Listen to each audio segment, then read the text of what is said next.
Assalamualaikum warahmatullahi wabarakatuh. Apa kabar sahabat LKP saya semuanya? Semoga semuanya dalam keadaan sehat walafiat ya. Salam olahraga. Jadi kenapa salam olahraga? Saya ingin membahas sedikit soal MotoGP 2022 karena di sini persaingan ketat terjadi dari beberapa rider MotoGP, mulai dari Pecco Bagnaia, Fabio Quartararo, ada juga di situ Alex Espargaro yang menguntit di posisi ketiga, kemudian ada Jack Miller, bahkan ada Enea Bastianini. Tapi secara umum ini ya banyak tim Ducati yang 2022 ini yang lagi on fire banget. Nah, bicara soal peluang dari Pecco Bagnaia menjadi juara dunia MotoGP 2022 ini memang terbuka lebar banget. Itu jika melihat performa dan grafiknya dari balapan sebelumnya, itu terus kompetitif. Terakhir Pecco yang juga memang merupakan murid dari Valentino Rossi atau yang dikenal dengan The Doctor ini dapat podium ketiga, sehingga Pecco leading di klasemen sementara melewati Fabio Quartararo dengan 233 poin atau terpaut 14 poin di bawahnya Fabio Quartararo dengan 219 poin.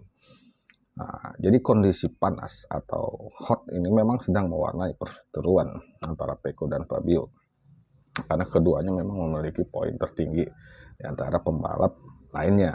Meskipun seperti ada Alex Espargaro, ada Jack Miller, itu juga tetap ngotot dan merasa mereka punya loh peluang yang sama untuk menjadi juara dunia MotoGP tahun ini.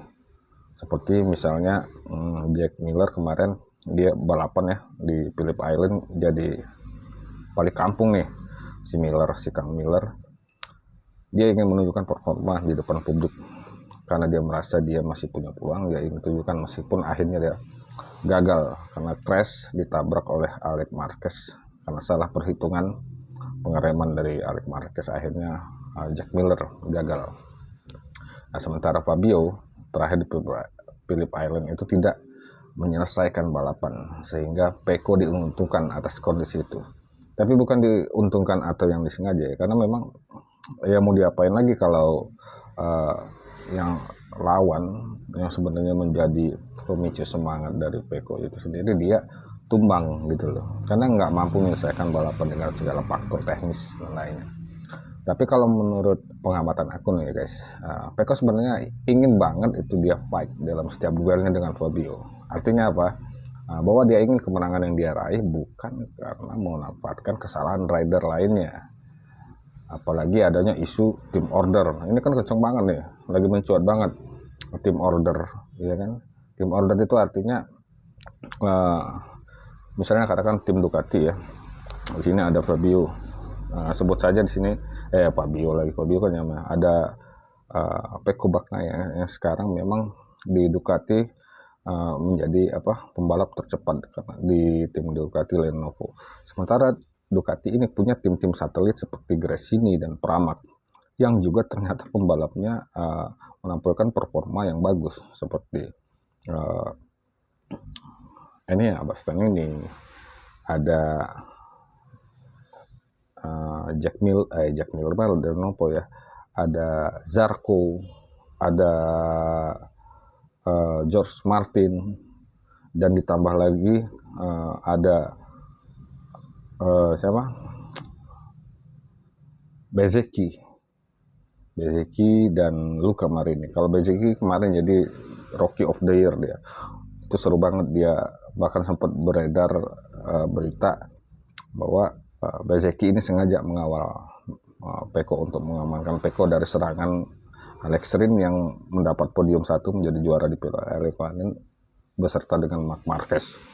Ini balapan-balapan yang menurut aku salah satu balapan terbaik di MotoGP sepanjang sejarah MotoGP. Ini salah satu yang terbaik. Nah, jadi kembali ke soal tim order tadi, ini mencuat karena Semua rider Ducati, baik Ducati Lenovo, Gresini, dan Pramac itu semuanya menunjukkan penampilan apik, sehingga dipastikan tim Ducati secara keseluruhan umum itu tahun ini memperoleh juara konstruktor. Jadi kalau balik lagi, beberapa kali Pecco bilang dia ingin merangkul titel juara tanpa bantuan siapapun atau tim order. Tapi masalahnya manajer tim Ducati sendiri, tim Lenovo, si Tardozzi justru yang sibuk sana sini nyamperin semua tim satelit Ducati mulai dari Gresini sampai dengan Pramac dan lainnya. Itu dia itu ngomel-ngomel bahwa artinya bahasanya apa, Tardozzi ingin supaya mereka mengutamakan Pecco, jaga Pecco. Itu pesan yang ingin disampaikan.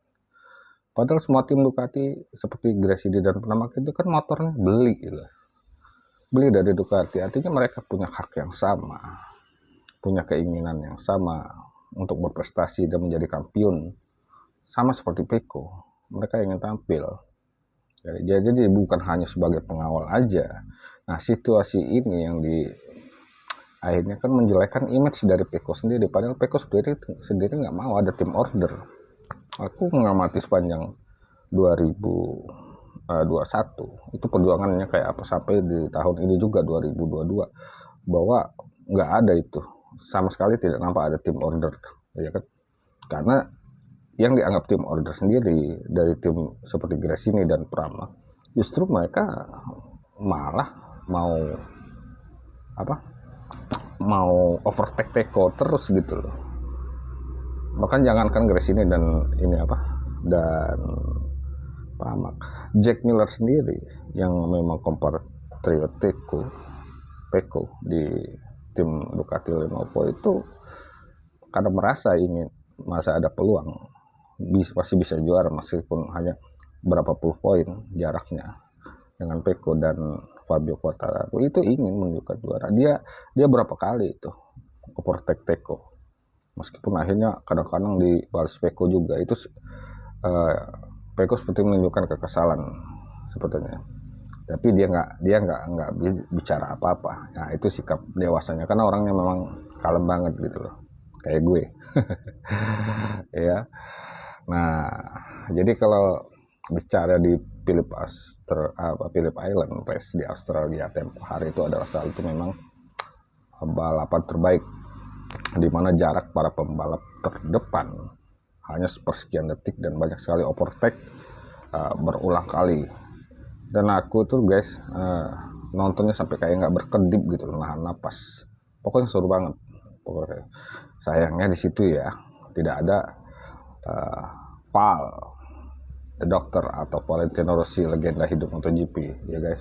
Karena The Doctor sudah pensiun dan konsen di Formula 1. Tapi Rossi menyatakan anak didiknya lainnya yaitu Bezzecchi yang menjadi Rookie of the Year bersama Luca Marini, yang kalau aku lihat prospeknya balapannya itu bagus, signifikan, makanya jadi Rookie of the Year gitu. Artinya selalu berada di 10 besar.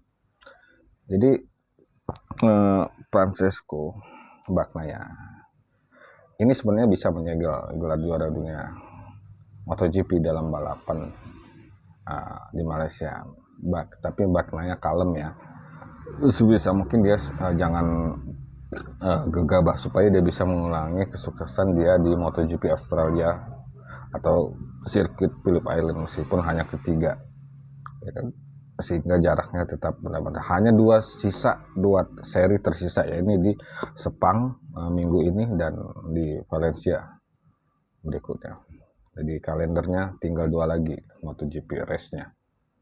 Jadi ini adalah seri ke-19 MotoGP yang dilaksanakan di Sepang pada minggu ya. Nah, ini tim Ducati ini udah tiba semua nih di Malaysia.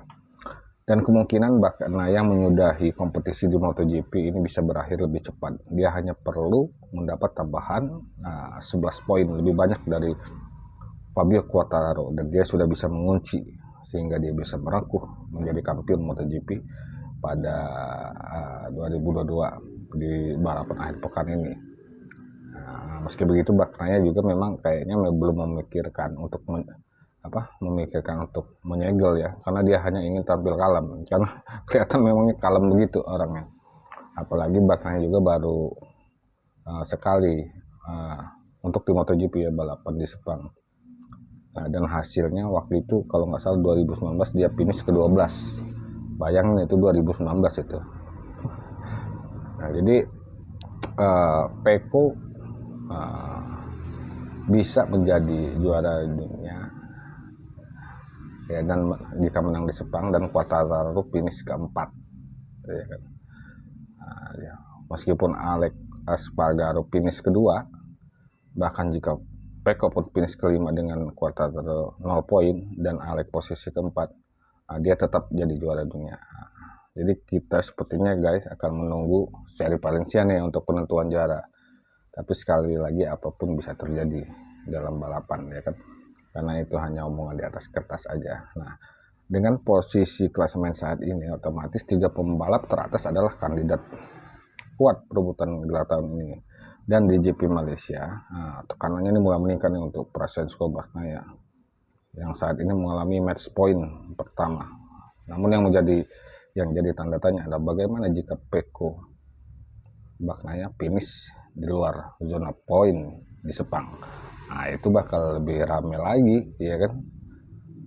Nah, jadi kalau untuk di klasemen dari sementaranya, Francesco Bagnaia ini memperoleh 233 poin, Fabio Quartararo 219 poin, atau selisihnya 14 dari Pecco. Kemudian yang ketiga Alex Espargaro ya kan, dari Aprilia Racing dengan poin 206 atau tertinggal 27 poin. Selebihnya ada Enea Bastianini dan Jack Miller, yang mungkin kalau secara ini juga peluangnya udah agak tipis ya, karena jelas antara Bagnaia maupun Pecco sendiri jelas akan berusaha kuat semaksimal mungkin bisa mendapatkan poin penuh di Sepang. Jadi jika Bagnaia mempertahankan keunggulan kejuaraannya dan membawa pulang gelar, maka pembalap Ducati ini berhasil merebut gelar juara dunia dengan merubah defisit poin terbesar yang pernah ada dalam sejarah balap, di mana 91 poin itu dia ambil kembali menuju Asen, dan Bagnaia telah memperoleh total 105 poin dari Quartararo. Tadinya tertinggal jauh gitu tuh, beda jaraknya 90 poin. Sementara Fabio sendiri hanya mencetak 47 poin sejak balapan pada Juni lalu. Jadi guys, jangan ketinggalan keseruan MotoGP. Hanya tertinggal 2 seri di Sepang dan Valencia. Kalian pecinta MotoGP ya kan, ayo pantengin TV, dukung favorit juara masing-masing. Kalau aku sih Pecco, karena Quartararo tahun 2020 sudah. Oke guys, terima kasih sudah menyaksikan. Jangan lupa like dan subscribe. Assalamualaikum warahmatullahi wabarakatuh.